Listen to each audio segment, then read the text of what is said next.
Boa tarde. Em nome do Grupo de Pesquisa Linguagem e Discursos da História, LID, aproveito para dar as boas-vindas ao curso Clássicos da Imaginação Histórica na América Latina. Através de algumas obras e autores paradigmáticos, o curso tem por objetivo oferecer elementos fundamentais na discussão sobre a América Latina, sua condição colonial e de semi-periferia do capitalismo, assim como sua busca por uma identidade cultural, histórica e política. Para isso, contamos com uma equipe de professores e pesquisadores qualificados que aceitaram gentilmente fazer uma exposição sobre cada uma das obras e autores. Hoje, temos o privilégio de contar com a presença da professora, pesquisadora e editora Anélia Montechiari Pietrani. Ela é professora de literatura brasileira da Faculdade de Letras da UFRJ e membro permanente do programa de pós-graduação em Letras Vernáculas. Dentre seus trabalhos, podemos destacar que é líder do Núcleo Interdisciplinar de Estudos da Mulher na Literatura, assim como membro do grupo de pesquisa, Grupo de Estudos de Autoria Feminina e Brasilidades Contemporâneas, ambos do CNPq. É coordenadora do GT Dampou, a Mulher da Literatura, Crítica Feminista e Estudos de Gênero.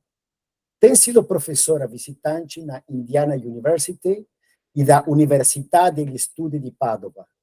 Ela é editora também da revista do Fórum de Literatura Brasileira Contemporânea, do Programa de Pós-Graduação de Letras Vernáculas do FRJ. Entre seus trabalhos, podemos destacar que é autora do livro O Enigma Mulher no Universo Masculino Machadiano e organizadora do livro Euclides da Cunha, Presente e Plural. Sem mais demora, passo a palavra à professora Anélia Pietrani, deixando aqui meu agradecimento por haver aceitado este convite. Obrigado. Muito obrigada, Vitor. E o professor Luiz Montes, professor Vitor Lemos e professor Luiz Montes pelo convite, pela oportunidade de voltar a pensar em Euclides da Cunha, uma figura muito complexa da nossa historiografia literária, e autor desse livro também, Os Sertões, um livro plural, como o próprio título já indica, não é? Bom, eu queria só destacar aí nesse slide inicial, essa foto do Flávio de Barros, das ruínas da Igreja de Bom Jesus, em Canudos, uma foto tirada logo depois do fim da Guerra de Canudos, né, em 1897, já que o livro tem como ponto de partida histórico esse episódio triste da história brasileira, não é? Mas antes, eu acho que seria interessante, já que a gente está pensando no século XIX, não é? Nesse trânsito, né, digamos assim, entre o século XIX e o início do século XX, eu acho interessante pensar como se formou esse republicano chamado Euclides da Cunha, né? Ele vive, um momentinho, do slide atual. Bom, ele nasceu em Cantagalo, em 1866, e faleceu no Rio, em 1909. Toda a sua formação filosófica, científica e política tem uma relação muito grande com o positivismo. O Benjamin Constant foi professor dele, pelo menos em 2 ocasiões, foi professor dele no Colégio Aquino, em 1883, o Colégio Aquino talvez corresponda pensando hoje em dia, uma espécie de ensino médio, digamos assim. Mas depois, em 85, Euclides ele vai estudar na Escola Politécnica e se transfere imediatamente para a Escola Militar. E ali ele foi aluno de Benjamin Constant, na Escola Militar, né? Formou-se em engenharia. Essa mudança da Escola Politécnica para a Escola Militar não tem uma diferença, digamos assim, pedagógica, não. Quer dizer, as 2 escolas, a base das 2 escolas era realmente a matemática. Então, acredita-se que a diferença era mesmo por uma questão econômica, né? A falta de recursos levou Euclides a ser um engenheiro militar em vez de engenheiro civil, porque ali, sendo um oficial do Exército, ele podia ter assegurada a subsistência, não é? Eu destaco também um episódio que aconteceu no Exército, né? Enquanto ele esteve no Exército, ele foi, enfim, dizem que houve uma combinação entre os colegas, quando o ministro da Guerra do Império, ainda, Brasil Império, não é? Passaria diante da tropa, né? Mas ninguém se manifestou, mas o Euclides foi o único que arremessou o seu sabre ao chão, após tentar quebrá-lo no joelho, não conseguiu, e arremessou ao chão. Quer dizer, por esse ato de rebeldia, ele foi preso e expulso. O exército chegou até a declarar que era algum problema mental, não é? Mas ele não aceitou o diagnóstico e foi expulso, né? Então, é um episódio interessante da história do Euclides. Bem, depois, ele foi reintegrado ao exército, mas aí o Brasil já era uma república, não é? E o novo ministro da Guerra, o ministro da Guerra republicano, era o seu antigo professor Benjamin Constant. Então, por isso até que eu coloquei isso também, porque essa formação positivista dele é muito forte, né? Então, matemático, engenheiro, militar. Ele conhece, por exemplo, a esposa dele, a Ana Emília Ribeiro, na casa, né, do Major Solon Ribeiro, e que foi um personagem também importante para a proclamação da República no Brasil. Benjamin Constant, ele também para mostrar essa força educacional, não é? Essa influência na educação brasileira do final do século XIX, o Benjamin Constant deu nome à Reforma Educacional de 1891. Bem, e após concluir o curso de Engenharia Militar na Escola Superior de Guerra, o Euclides passou a praticar engenharia na Estrada de Ferro Central do Brasil e, como jornalista, passou a colaborar para o Estadão. E foi, né, o Júlio de Mesquita acaba convidando para ele ir como correspondente de guerra para a Guerra de Canudos, para a Bahia, não é? Mas só que antes dele ir para a guerra, né, ele havia escrito 2 artigos intitulados A Nossa Vendéia. Eu acho importante destacar isso do Euclides, porque nessa ocasião ele ainda interpretava o conflito armado entre as forças do Exército Brasileiro e os seguidores de Antônio Conselheiro a partir da projeção do modelo da Revolução Francesa sobre o episódio brasileiro. Não é? Em um desses artigos ele diz, por exemplo, como na Vendéia, o fanatismo religioso que domina as suas almas ingênuas e simples é habilmente aproveitado pelos propagandistas do Império. Eu assinalei ali fanatismo religioso porque esse é um ponto sobre o qual talvez o Euclides não desista, vamos dizer assim, sobre o qual ele falará, ele insistirá, né? A figura do Antônio Conselheiro passa para ele essa imagem do fanatismo, e aí ele realmente talvez não mude esse pensamento, né, com relação a essa questão. Bem, em outro trecho, que eu acho também interessante, ele escreve, em breve pisaremos o solo onde a República vai dar com segurança o último embate aos que a perturbam. Quer dizer, por esse trechinho, dá para a gente notar que ele vai para a Bahia imbuído dessa ideia de ver a derrocada de Canudos, né, de ver e noticiar. Ele sabe que isso vai acontecer, é um ponto importante, né, ele já sabe.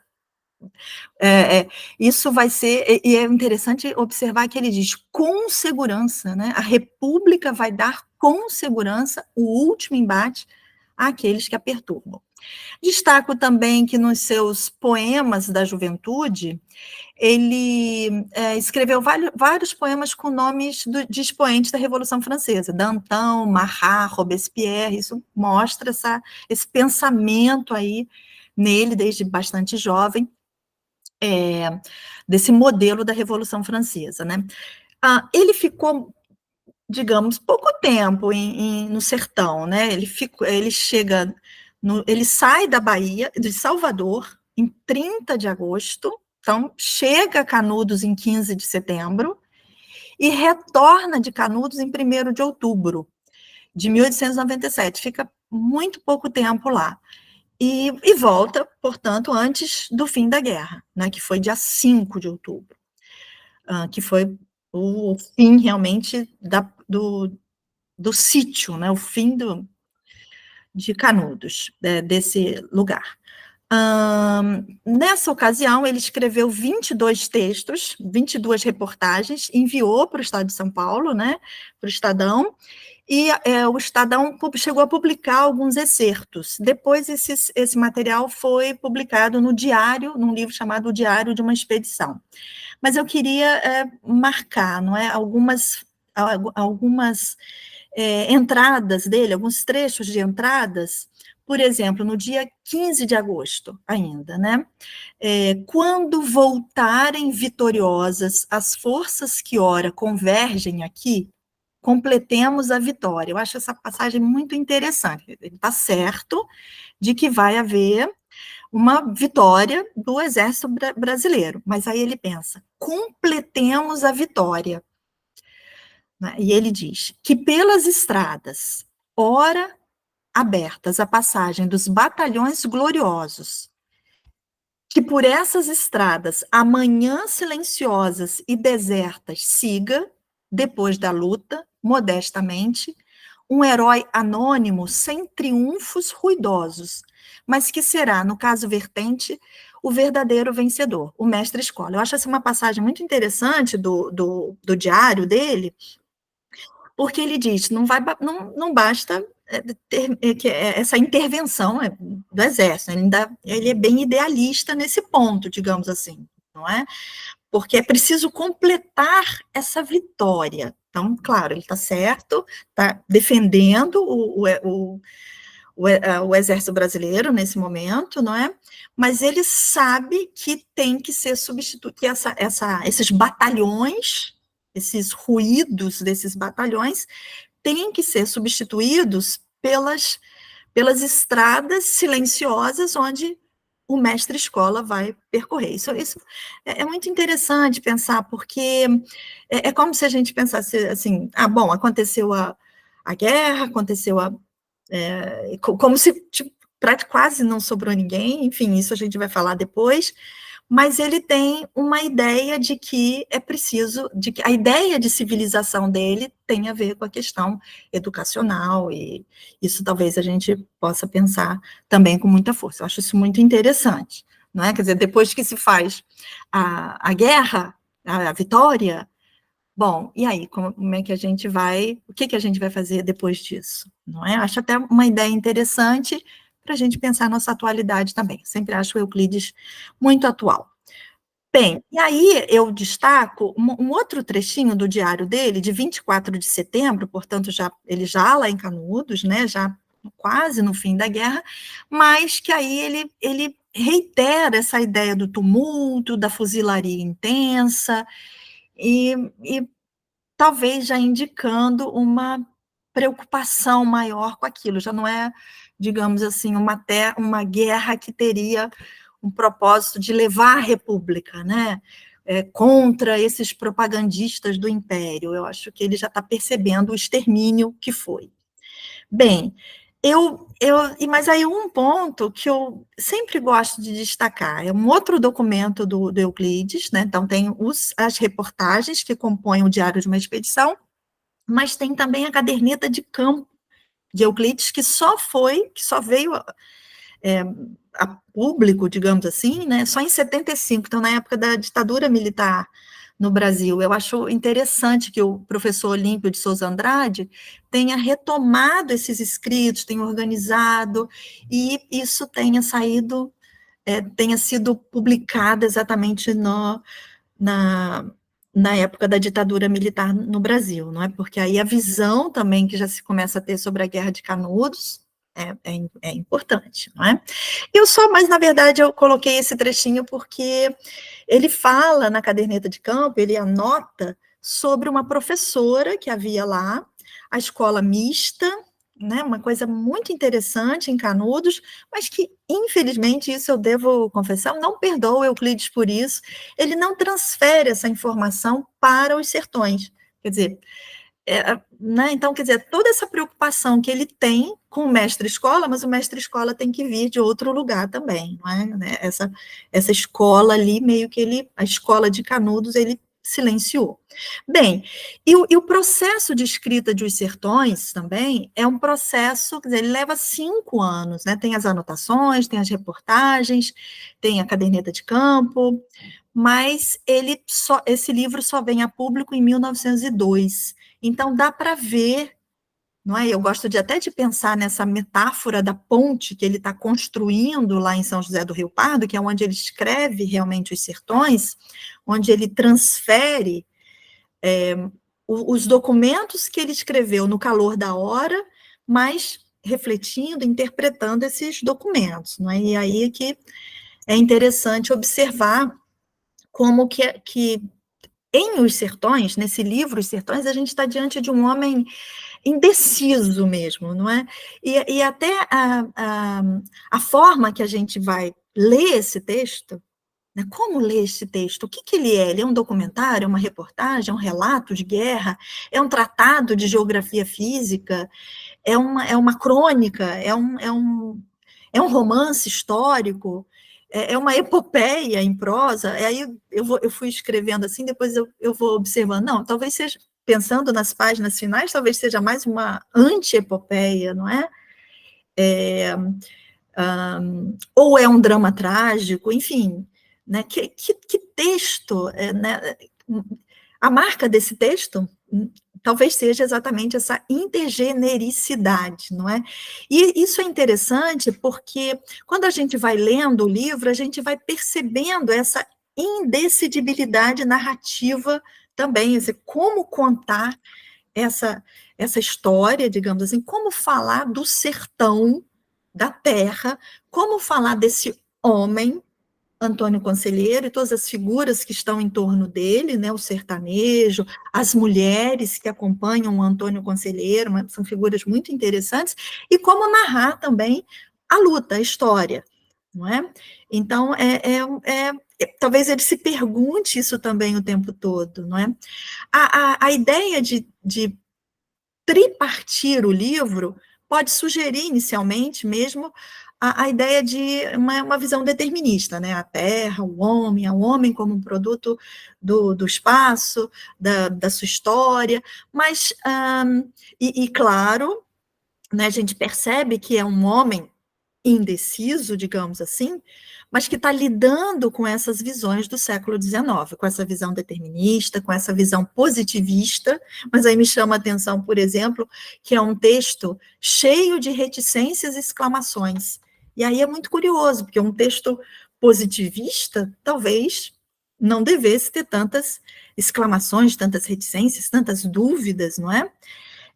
Esse termo geopoética foi usado pelo professor Ronald, e nosso professor da UFRJ. Eu acho um termo muito interessante porque concilia realmente, né, mostra essa tentativa de conciliação do Euclides entre ficção e documentário, e documento, e relato, e reportagem, história, não é? Isso é muito interessante. Isso a gente percebe na linguagem, no tratamento do tema, no pluralismo e na visão plural também desses narradores, e até do drama da paisagem também. A paisagem parece ser um personagem desse livro, não é? Outra coisa importante também a destacar, né? É um homem do século XIX, um jornalista, um engenheiro, um intelectual, que sai a campo, né? Mais adiante eu vou comentar sobre isso.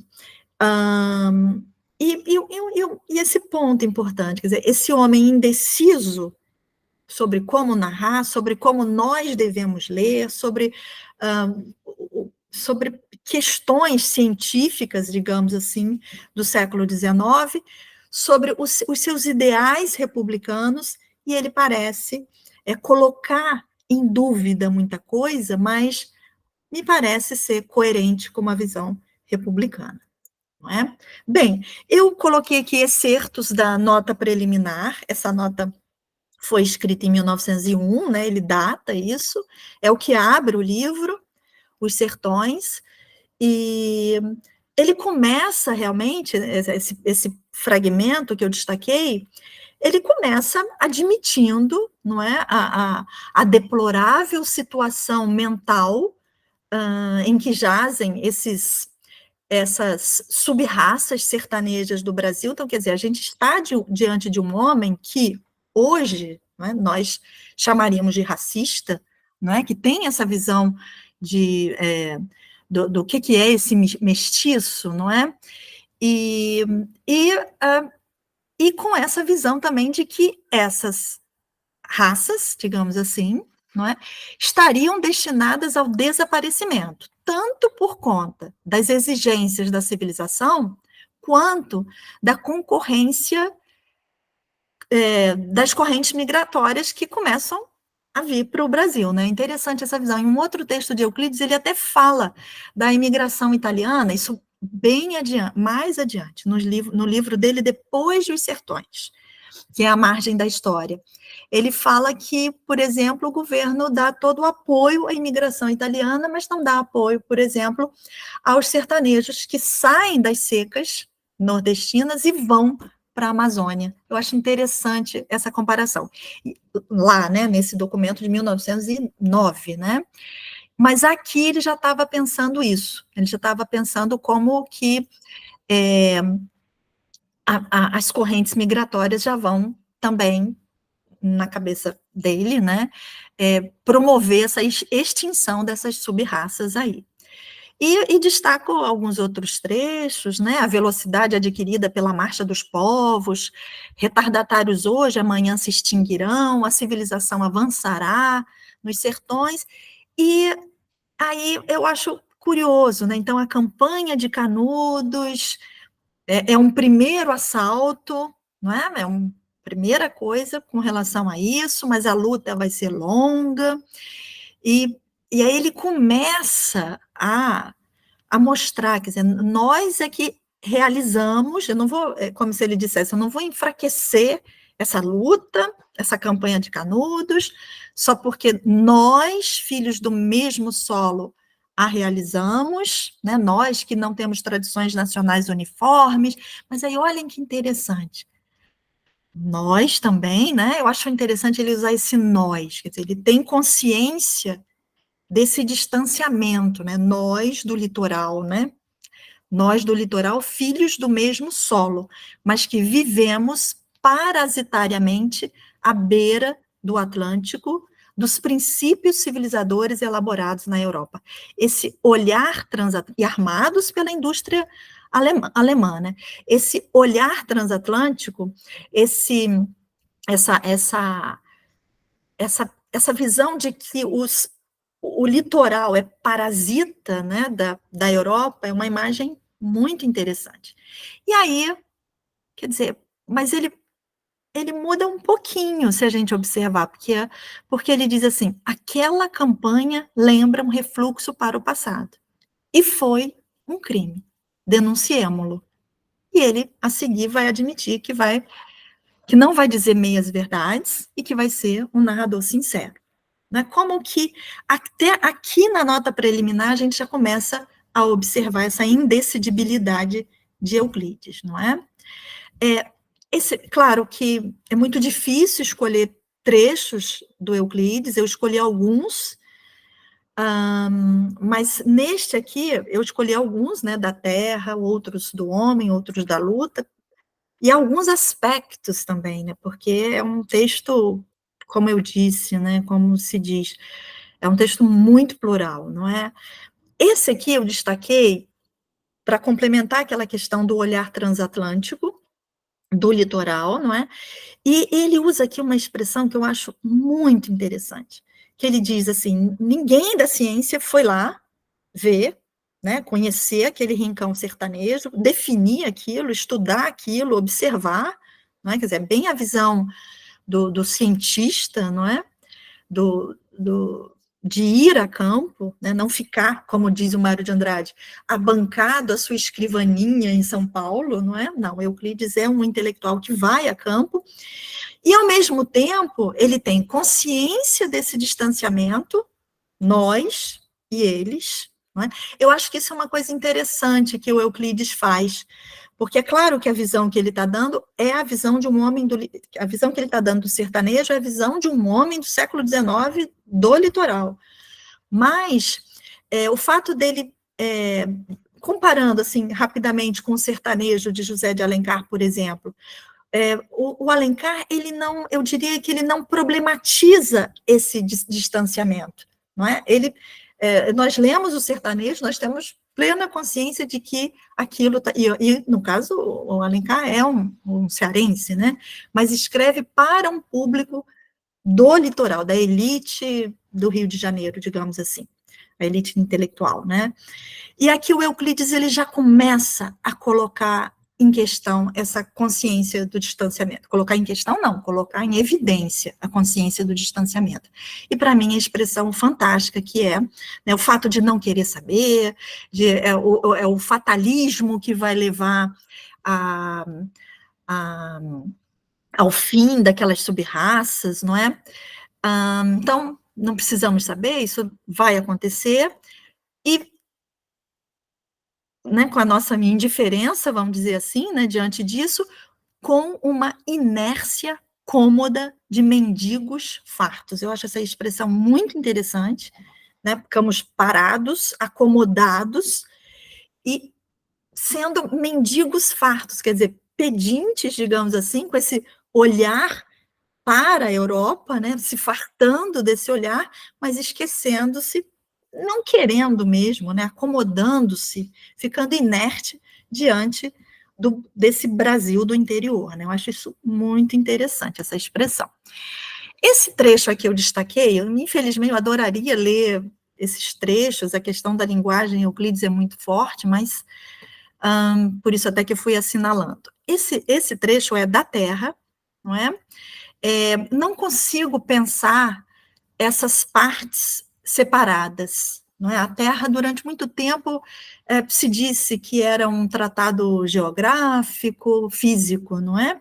Que não havia, até a gente pode pensar, não era propriamente uma reflexão geográfica humana, né? Se a gente pensar essa diferença, geografia física, geografia humana, e eu acho que o interessante na parte da Terra é exatamente observar como que Euclides, ele está pensando também aqui tanto a figura do homem, mesmo que não se refira tão diretamente a isso, mas também a figura da luta, não é? Claro que o Euclides ele é muito sedutor na linguagem, é um homem determinista, ele tem um pensamento determinista, né? É o ambiente fazendo com que a flora, com que os galhos, as árvores sejam distorcidos, né, esta impõe-se, né, referindo-se à Caatinga, né, ela se impõe tenaz e inflexível diante dessa tortura, dessa flora agonizante,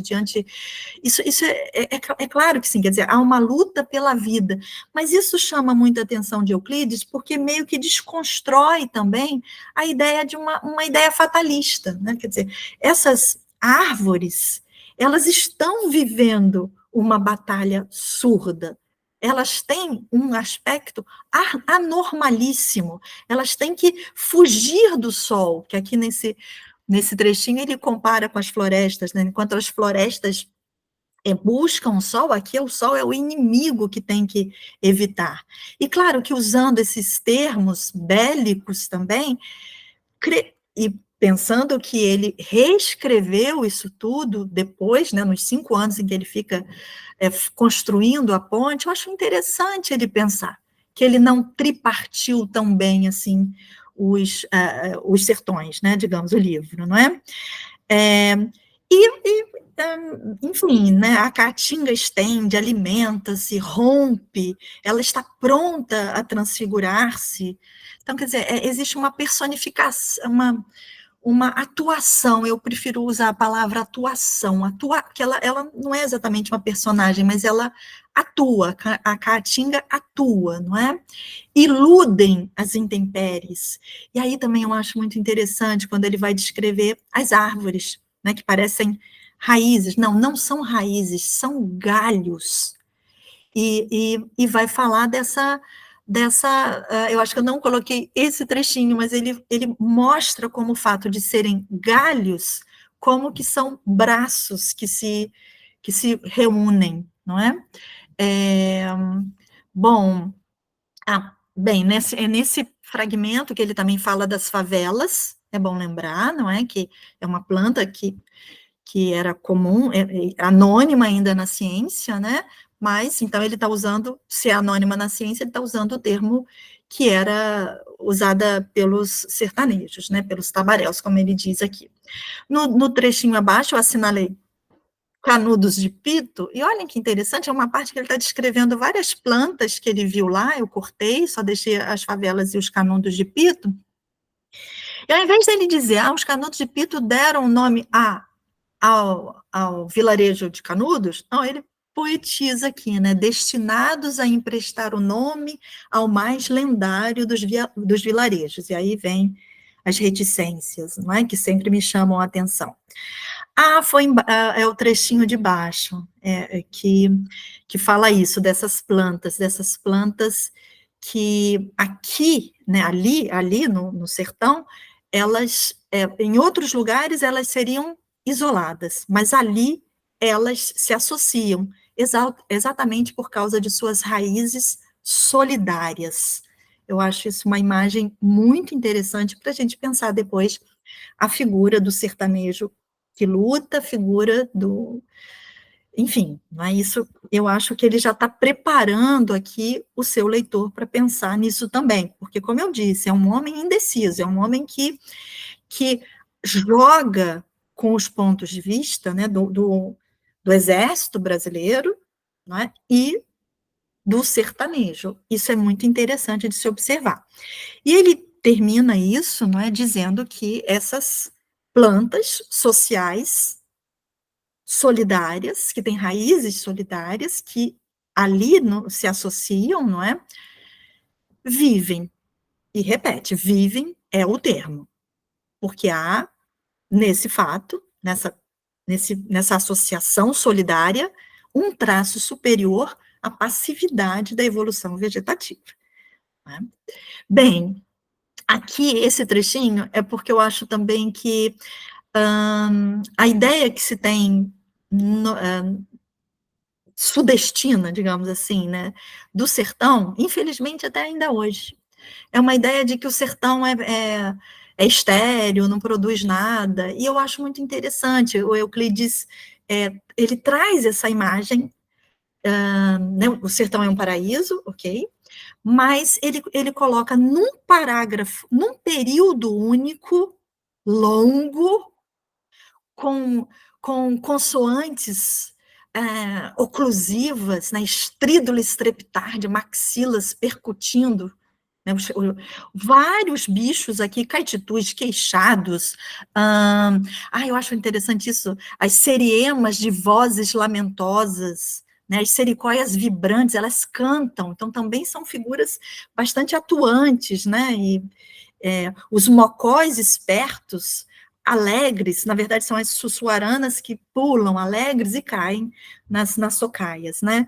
Mas é interessante ele fazer isso num período único, porque quando a gente lê em voz alta isso, a gente percebe como ele está dando fertilidade a isso, às imagens do sertão. Eu acho isso muito interessante, né? Tanto a imagem da solidariedade ali das raízes, quanto aqui também, porque, infelizmente, a ideia que se tem é que é uma planta aqui, uma planta lá, uma caveirinha aqui, né?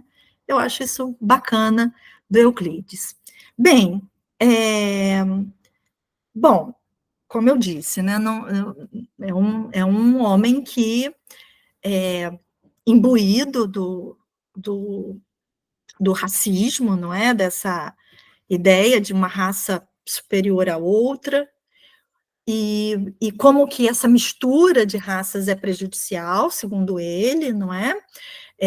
O mestiço é um desequilibrado, mas ele faz todo um esforço, Euclides, e isso é curioso, não é? Para mostrar essa diferença do mestiço do litoral e o mestiço do sertão. Então, por exemplo, é como se ele visse ali, nesse mestiço do sertão, ele diz, é um retrógrado, não é um degenerado. Né? Quer dizer, ele quer ver diferença no sertanejo. Né? E que já é até interessante no título que é dado nesse, abramos um parênteses, porque ele diz, um parêntese irritante. Parece que ele vai colocando em dúvida isso também, não é? Mas é claro, um vocabulário que ele usa, não é?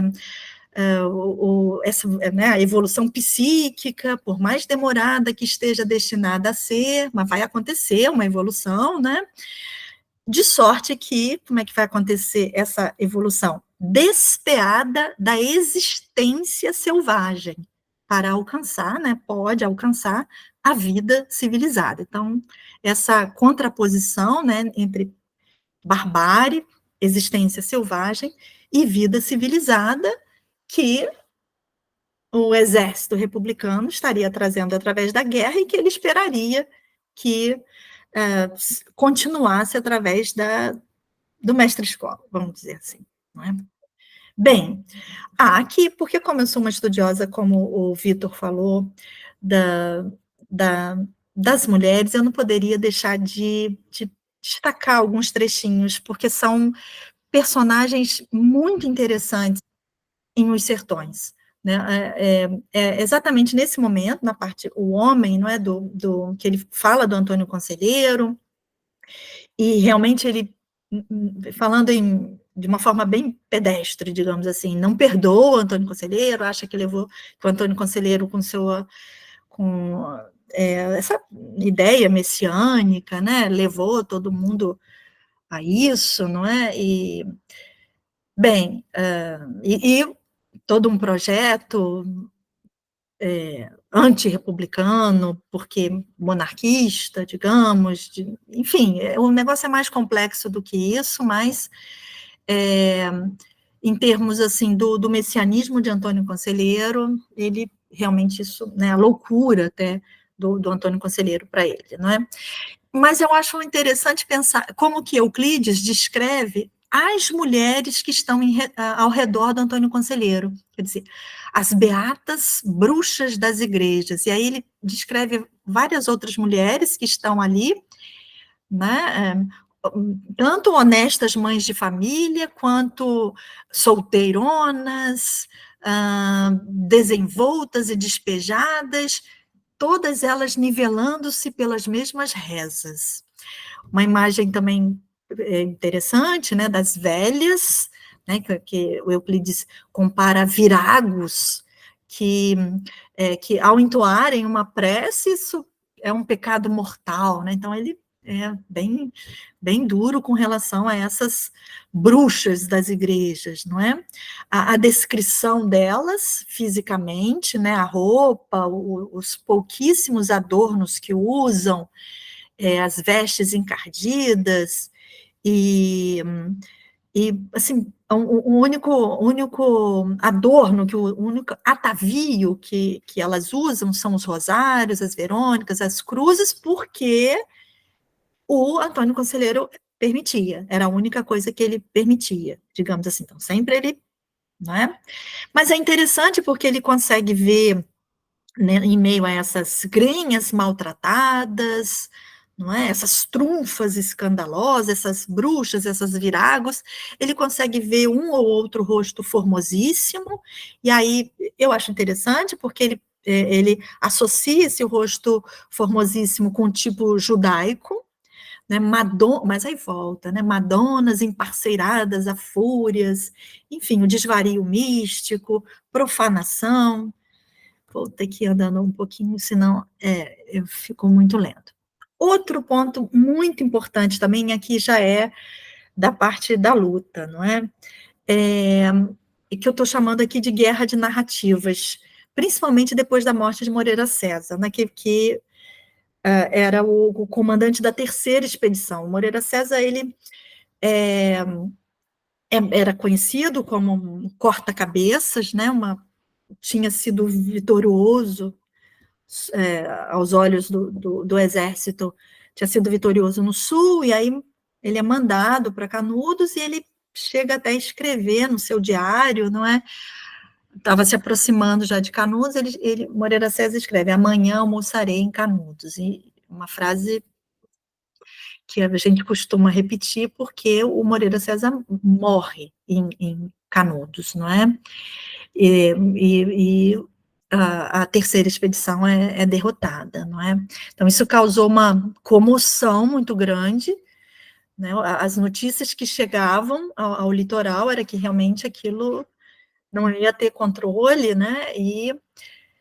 Enfim, mas aí é interessante, porque acontece uma guerra de narrativas também.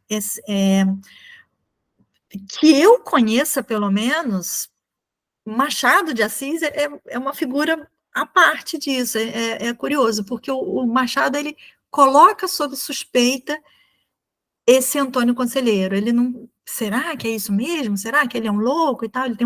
Machado tem umas crônicas bem interessantes sobre isso. Mas eu queria aqui colocar o Euclides. Quer dizer, o Euclides, ele é uma parte de Os Sertões. Eu falei dos textos que ele havia escrito antes, não é? E aqui ele, antes de estar no campo lá de guerra, né? E ele aqui insiste em determinado momento a obsessão do espantalho monárquico, não é? Ele coloca aqui uma fala do presidente da República: sabemos que por detrás dos fanáticos de Canudos trabalha a política, mas nós estamos preparados, tendo todos os meios para vencer, seja como for, contra quem for. E eu tenho outros momentos aqui que o Euclides coloca essa fala em defesa do exército, não é? Mas uma pequena parte depois, né, um pequeno momento depois, ele traz essa guerra de narrativas, e ele tem consciência de que as notícias que estão chegando lá são notícias que estão sendo modeladas, digamos assim, né, os primórdios aí das fake news, né, e ele é um capítulo muito interessante, porque ele faz essa oposição entre a Rua do Ouvidor e as Caatingas, né, e é bom lembrar que a Rua do Ouvidor representa aquela inércia cômoda dos parasitas, dos mendigos fartos, não é? Porque esse trechinho aqui é interessante, olha, não, quando ele diz, né, eu acho que ele coloca em dúvida isso. Espera aí, será que é isso mesmo? É preciso mesmo acabar com Canudos, botar fogo em tudo? Ele diz: não entendemos a lição eloquente. Na primeira cidade da República, no Rio de Janeiro, né, os patriotas satisfizeram-se com o auto de fé de alguns jornais adversos, e o jornal começou a agir. Agir era isto: agremiar batalhões. Então, como que a mídia, né, funcionava também para promover essa defesa da agremiação de batalhões. Eu acho isso legal, né, Euclides? Essa foto aqui, nossa, nitidamente se percebe que é uma foto montada, não é? Só para reiterar aí a guerra de narrativas, né?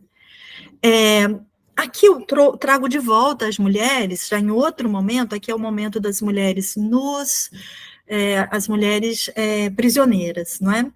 E eu acho interessante esse momento, porque, e coloquei a foto também do Flávio de Barros, uma foto que o Flávio de Barros dá como título 400 jagunços prisioneiros. Mas quando a gente olha, a gente não vê homem nenhum, a não ser os soldados lá atrás, né? São todas mulheres, crianças. E aí eu acho interessante do Euclides também. Ele coloca essa foto do Flávio de Barros em Os Sertões, só que ele dá uma legenda diferente. Ele coloca as prisioneiras, não é? E aqui eu tinha destacado alguns trechinhos. Eu quero destacar um trecho aqui, esse aqui, das infelizes, elas passando, né, diante dos soldados, não é? E o Euclides, ele sutilmente, ele mostra esse olhar insaciável dos soldados, né, se repastando entre as tiras esfiapadas das camisas, né, das roupas dessas mulheres, né? Nós sabemos que Euclides não faz menção à questão da prostituição das mulheres de Canudos depois, né? Não havia prostituição em Canudos, não havia. O Antônio Conselheiro era categórico com relação a isso, com relação à bebida também, não é? Mas as mulheres que chamamos de jaguncinhas, né? Muitas mulheres, crianças até, meninas, né? Que depois ou foram empregadas domésticas ou se tornaram prostitutas. E o Euclides não fala disso tão claramente, mas eu vejo aqui esses olhares insaciáveis dos soldados uma pontinha de referência a isso, não é? Aqui também é uma parte da fila de prisioneiros. Essa imagem que eu coloquei aqui é uma xilogravura feita pelo professor Adir Botelho, também da UFRJ, da Escola de Belas Artes. É uma série belíssima. Esta prancha, né, se chama Lamento, mas tem uma pessoa, né, segurando outra pessoa, não é? E eu gosto de associar com esse trecho. Eu não sei se eu teria tempo de ler só esse trecho, porque ele é belíssimo. Uma megera, quer dizer, Euclides continua com essa caracterização, né? Uma megera assustadora, bruxa rebarbativa e magra, a velha mais hedionda, talvez, desses sertões, a única que a levantava a cabeça, espalhando sobre os espectadores, como faúlhas, olhares ameaçadores, e nervosa e agitante, ágil apesar da idade, tendo sobre as espáduas de todo despidas, emaranhados os cabelos brancos e cheios de terra, ela rompia, né, em andar sacudido pelos grupos miserandos, atraindo a atenção geral. Tinha nos braços finos uma menina, neta, bisneta, tataraneta talvez, e essa criança horrorizava. A sua face esquerda fora arrancada havia tempos por um estilhaço de granada, de sorte que os ossos dos maxilares se destacavam alvíssimos entre os bordos vermelhos da ferida já cicatrizada. A face direita sorria e era apavorante aquele riso incompleto e dolorosíssimo, aformoseando uma face e extinguindo-se repentinamente na outra, no vácuo de um Gilvais. Né? É bem a linguagem de Euclides, essa coisa bem forte, bem impactante, não é? A imagem da megera, da bruxa, mas que a levanta a cabeça, ela é ousada, não é? E olha para todos, e está segurando essa menina. Isso me chama muito, me lembra, é uma imagem muito dolorosa para mim, não é?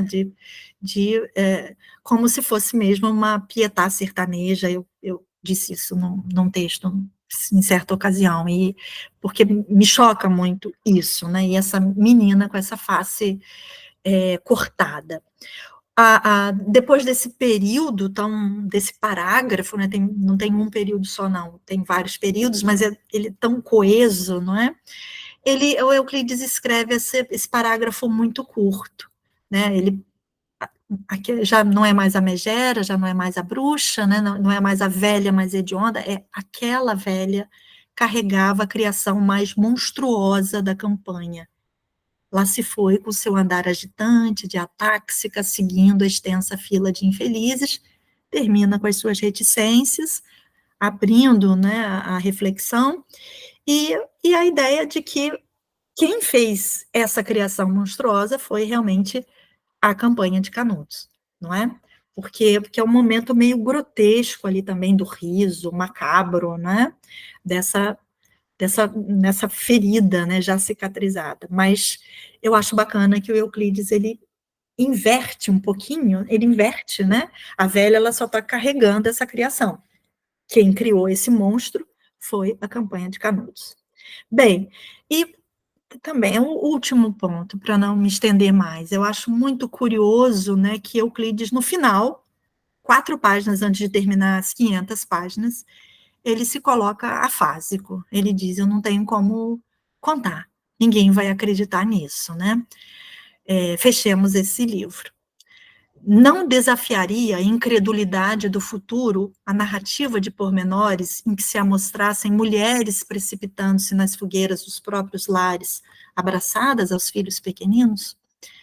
Né, a palavra humana é frágil para contar isso, para contar que todos os prisioneiros válidos, colhidos na véspera, eles desapareceram, não é? Bem, e Euclides também escreveu ainda sobre essa afasia, né? Ele, quando volta para Salvador, vejam a data do poema, 14 de outubro, esse poema tem até uma história interessante, porque essa senhora, tem o nome dela ao pé aqui desse papel de carta, ela deu esse papel para o Euclides, né, para o escritor Euclides, escrever um poema, e ele escreve um poema dizendo que é impossível escrever um poema, né, e dá o título Página Vazia. É impossível escrever um poema depois da Guerra de Canudos. Não é? Se dirá isso depois, é impossível fazer poesia depois de Auschwitz. Não é? Bem, aqui não é mas eu queria só lembrar que Euclides, ele continua escrevendo, né, depois dos Sertões. Eu não queria deixar de lembrar, porque ele tem os seus escritos amazônicos, não é o objeto de nossa palestra aqui, mas existe Euclides mostra essa relação que existe entre os sertanejos expatriados dentro da própria pátria e sendo mandados sem nenhum apoio governamental, sem nenhum médico, sem nenhum agente oficial, foram mandados para a Amazônia com a única missão de desaparecerem. E aí ele, com esse estilo dele, né, de fazer um parágrafo longo, aí faz uma frase pequenininha e não desapareceram. Eu termino aqui, mas só com essa imagem das ruínas da igreja de Canudos, quando o açude do Cocorobó estava mais baixo, e essa imagem dessa ousada, para mim é no feminino, essa a bode, né, ousada, ousando, né, como a bruxa lá do Euclides, ousando olhar para o fotógrafo, né, no caso, eu. Muito obrigada. Deixa eu tirar.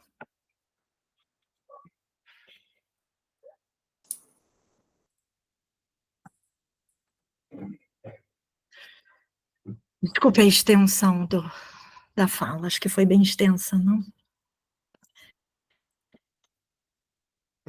Muito obrigado, Anélia. Agradeço sua extraordinária apresentação, muito clara, muito didática.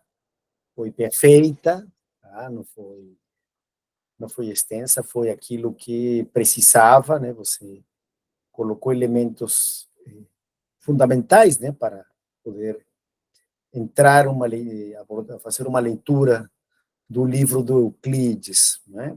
Você foi muito rica nas suas indicações de leitura, tem tanta coisa que eu fui denotando que fica até difícil dialogar contigo, tendo em vista tantos elementos muito colocados. Bom, eu queria, já caminhando para o final, primeiro, perguntar o seguinte, é evidente que o Euclides está escrevendo, digamos, durante a fundação da República, um fato que tem a ver com a religião, né? Um dos elementos importantes na constituição dos Estados nacionais na América Latina.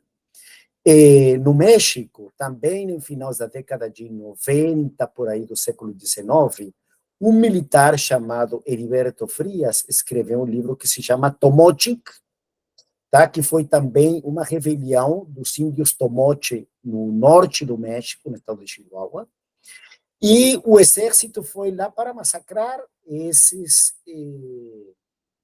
digamos assim, libertários que reclamavam contra a República nascente, que também se acolhiam à religião. Eles abraçavam uma santa que era Santa de Cabora. Então, acho que dá para estabelecer um paralelismo entre o Tomote, do Heriberto Frias, e os sertões do Euclides da Cunha, no objeto que eles cabem nessa reflexão sobre o nascimento das repúblicas. E como você vê, eu te perguntaria assim, indo para cá, indo para nosso momento histórico, esse papel da religião ainda na política, ainda na constituição deficitária das nossas repúblicas, principalmente lembrando que durante os anos 60, que foi, digamos, um dos momentos mais ricos da reflexão e do debate da esquerda, a própria esquerda tinha um desdém, um desprezo pela religião, tá? Pegando de forma, me parece, simplificadora, essa frase de Marx de a religião é o ópio do povo, quando temos questões como a teologia da libertação, que nos mostram que não é exatamente isso. Como você estabeleceria essa ponte entre o Euclides e hoje, no que diz respeito à religião política? Infelizmente, não é? Vamos dizer assim, a situação hoje bom, nós vivemos a situação messiânica ainda. Eu acho que nós somos um país que tem esse desejo messiânico, né, de salvadores. É triste dizer isso, mas tanto de um lado quanto de outro, a gente está só pensando em achar um Messias, não é? O problema é que o problema é como conciliar isso com a questão da razão, não é? Porque o Euclides, ele também elimina isso. E eu também não consigo eliminar totalmente o Antônio Conselheiro. Não sei se eu tenho uma amiga que até brinca comigo, falando assim, no fundo, você é messiânica. Bem, o messianismo não é um problema. Eu acho que o problema está em como que a gente conduz isso, né? Você lembrou bem da teologia da libertação. Quando a gente pensa também na ditadura militar, eu penso no lado do feminismo, não é? Muitas questões estavam sendo deixadas de lado, até por conta da teologia de uma parte da igreja estar apoiando a militância também. Então, quer dizer, não vamos comentar nesse momento sobre aborto, é melhor não, porque temos uma causa maior também. Tudo bem, a causa, né, democrática, mas, ao mesmo tempo, tem a ver com o fato de que a grande parte da igreja, uma parte, né, estava apoiando. Então, isso é bem complicado conviver com isso. Não é? E pior, hoje em dia, não sei se pior, né? Porque eu tentei dar um exemplo ali das fake news funcionando ali também, né? As narrativas que são criadas, né, ali no caso, e que tem a ver com a questão religiosa também, porque associa o Antônio Conselheiro como louco, não é? E também os documentos, né, o próprio Euclides, não só antes, mas durante também, ele continua com essa ideia de que ele era um louco. A frase final do livro é que não conseguimos resolver essa questão da loucura desses messias, digamos assim. Eu não sei se eu respondo a sua pergunta, né? Porque hoje essa manipulação da religião me incomoda muito, não é?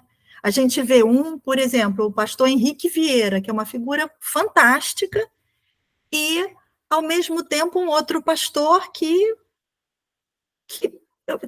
está pensando em Madonna na hora que o pastor Henrique Vieira está falando das questões no Sul. Estou falando de um exemplo muito pontual. Então, é muito, muito complexo isso, nesse nosso desejo de salvação, não é? Talvez não fosse bom, realmente, talvez não seja bom, mas temos que conviver com os Claro, nossos desejos messiânicos, com os nossos conselheiros, não é? claro. E é muito parecido, muito parecido, Sim. muito parecido. Aham. Bom, já caminhando para o final, Tico, gostaria de fazer uma pergunta, recuperando também um dos momentos da tua fala, que me pareceu muito interessante. Você foi muito didática no sentido de comparar, por exemplo, você falou um pouco do Euclides, falou do Machado, falou do Alencar, tá? Eu gostaria de que você ver se você poderia falar de alguns outros autores, ou contemporâneos ou posteriores do Machado, do Euclides, sobre essa questão de justamente o que mais chama atenção, que você levantou muito bem, é como, digamos, a proposta deste curso, que são clássicos da imaginação histórica, é como, em um autor tão positivista como Euclides da Cunha, se completa cabalmente essa ideia de imaginação histórica, né? Porque é evidente que ele mobiliza os conhecimentos, digamos assim, do ponto de vista do positivismo, quer dizer, ele vai falar da geografia, das raças, dos climas, né? Ele faz jornalismo, né? Ele faz crônica, né? E como, na verdade, a gente consegue detectar, 100 anos depois, o caráter de imaginação histórica, quer dizer, ele está imaginando não apenas uma conformação social do Brasil, né, das suas diversas regiões, e como consegue, digamos, de forma muito... Ele se limita, mas, de alguma forma, podemos ver a ideia do futuro que ele projeta, né, quando você diz que algumas raças estão fadadas ou não a sucumbir, etc. Como você vê o Euclides, digamos, no espectro dos pensadores que imaginaram o nosso Brasil? Bom, as raças não vão sucumbir. Que bom que não. Nem existe raça, né? Digamos assim. Mas ali nós temos um homem, eu quis frisar isso, não é? E que ele é positivista, mas ele parece colocar em xeque isso também. Isso é muito, muito curioso, porque ele vai imbuído dessa ideia, né, da ordem, do progresso, até porque eu acho que é uma compreensão equivocada da ideia de evolução. Acho que evolução existe, sim, claro que sim, obviamente, não é? A adaptação, ele está vendo aquilo ali muito bem. Nossa, aquela parte das caatingas é impressionante aquilo. Realmente elas atuam, elas são agentes ali. Mas não serão exterminadas, não serão. A gente vai dar um jeito nisso. Não é? É aí que eu acho que é interessante do Euclides, porque ele quebra também essa ideia fatalista, se a gente pensar depois, não é de literatura, mas logo me vem à mente o Paulo Freire, não é? O que o Paulo Freire quis fazer na questão da educação era isso, era quebrar essa ideia do fatalismo. Poxa, o pobre não tem jeito, nasceu pobre, vai morrer assim, não é questão de ser pobre, não tem possibilidade de ter uma ascensão cultural, não é isso.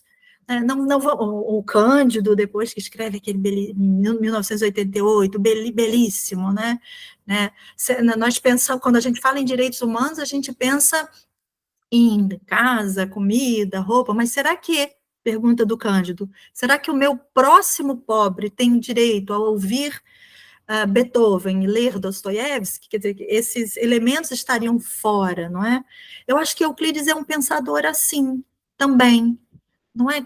Como que ele está pensando a questão educacional, ele até traz um menino de lá, porque ele é muito complexo. Eu fiquei na palestra da Helena, na semana passada, fiquei pensando muito, nossa, como Euclides também é complicado, não é? Ele traz um menino, um jaguncinho, ele traz, e ele dá esse menino se torna um professor, mas ele dá para uma outra pessoa criar.